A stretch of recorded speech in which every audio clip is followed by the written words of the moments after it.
Bonsoir à toutes et à tous. Dans les vidéos précédentes, nous avons appris comment faire ou comment créer une application CRUD, CRUD qui signifie Create, Read, Update, Delete, en utilisant le framework Django. Dans celle-ci, nous allons apprendre comment styliser une application en utilisant euh, le framework CSS Bootstrap. Nous avons appliqué un peu de Bootstrap qui, qui n'est pas beaucoup, mais aujourd'hui nous allons faire encore un peu plus. Et comme vous pouvez le voir sur l'écran, nous avons la page principale qui est liste des articles. Puis en cliquant ici, nous avons les titres des articles. En cliquant sur un des titres, ça va nous envoyer sur la page qui nous donne des détails concernant cet article. Vous pouvez remarquer le titre de l'article, le contenu ici, puis la date de création. Nous pouvons effectuer 3 actions sur cette page. Nous pouvons faire un retour. Nous pouvons modifier et au final, nous pouvons supprimer cette page. Puis, nous avons le code. Ça, c'est le code HTML qui nous permet de visualiser ces informations. Nous avons un H1, liste des articles. Voici le H1, liste des articles. Puis nous avons une liste non ordonnée, en anglais un unordered list. Nous avons ici un for loop. Un for loop. Nous avons parlé de ça, du rôle de cette boucle, du rôle de cette boucle. Comment on itère, comment on utilise cette boucle pour itérer dans la base de données, en passant par le modèle, tout ça. Si vous avez oublié, vous pouvez jeter un coup d'œil dans les vidéos passées. Ici, ce for loop, c'est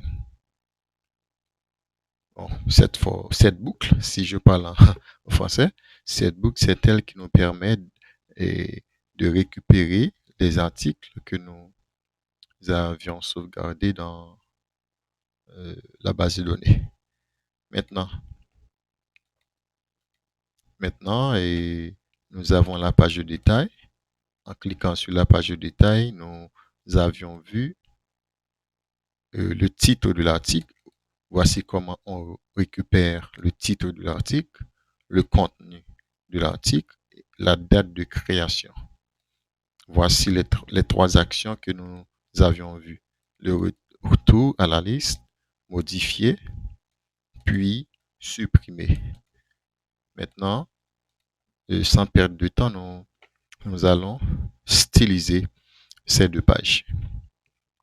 Ce que je vais faire, je vais enlever tout ça parce que je vais garder la logique. Je ne vais pas toucher la logique. Je vais la garder. Mais je vais enrichir le code Bootstrap. C'est déjà fait. Je vais juste copier ça pour gagner du temps. Ok, nous avons ici la structure. Vous pouvez remarquer la balise head. Voici la balise head. À l'intérieur de cette balise, nous avons la balise méta qui gère type de caractère. Nous avions cette autre balise pour la taille de l'écran qui va permettre à notre application de s'ajuster lorsque nous allons travailler sur la responsiveness. Responsiveness, je ne trouve pas le mot anglais. l'adaptabilité, si je peux utiliser ce mot. Puis nous avons le lien Bootstrap qui nous donne accès aux différentes classes que nous allons utiliser pour formater le style. Puis nous avons le titre. Le titre généralement va afficher ici. Nous avons également un code CSS. Un code CSS qui va mettre un peu plus de style. Puis le body, la balise body, où se trouve le contenu, les différents contenus d'un site web. Nous avons ici le H1, liste des articles, le H1 que nous avions tantôt. Laisse-moi vous montrer. Ce H1. Puis, nous avions un petit paragraphe. Un petit paragraphe. Voici notre boucle. Notre boucle, c'est ça? For article in article, afficher le titre ou les titres des articles. S'il n'y a pas de titre, afficher aucun article disponible pour le moment. Ça, c'est la fin de la loupe. Vous pouvez remarquer, et c'est la même logique, mais seulement il y a un peu de bootstrap partout. Et plus bas, nous avons un lien qui nous permet d'aller sur le formulaire pour ajouter un autre formulaire. Celui-ci, ce lien-ci, c'est pour le Bootstrap également, qui permet de gérer les interactions sur la page comme les drop-down, les pop-up, les modals. Puis nous avons aussi un lien pour les icônes que nous allons utiliser plus tard dans cette vidéo. Okay, ici, c'est le formatage Bootstrap. Je ne vais pas expliquer les codes ici parce que je crois dans les 2 premières séances du cours, vous avez appris le HTML, le CSS, aussi le Bootstrap. Je vous ai demandé de créer un compte sur w3schools.com qui est, à vrai dire, pour apprendre ces choses-là. Maintenant, ce que je vais faire, c'est de faire un refresh. Ça, c'est joli. Nous avons le titre, à vrai dire, le titre de la page. Voici notre paragraphe. Découvrez notre collection d'articles. Puis, nous avons plusieurs cartes pour mentionner le titre de chaque article. Maintenant, en cliquant sur un article, ça va nous donner la page de détail. Nous allons également travailler sur cette page. Je vais faire la même chose. Je vais chercher ce code, puis je vais le copier.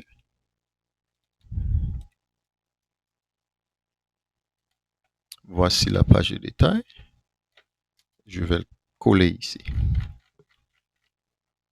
Vous pouvez remarquer qu'il y a des répétitions, n'est-ce pas? Ici, la structure, encore la structure. Plus tard, vous allez voir comment dry tout ceci.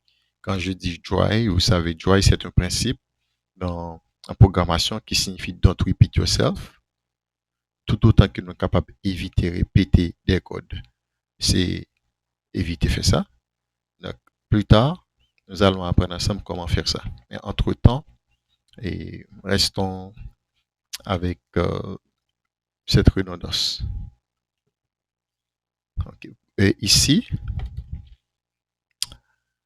nous avons la même chose. seulement dans Title.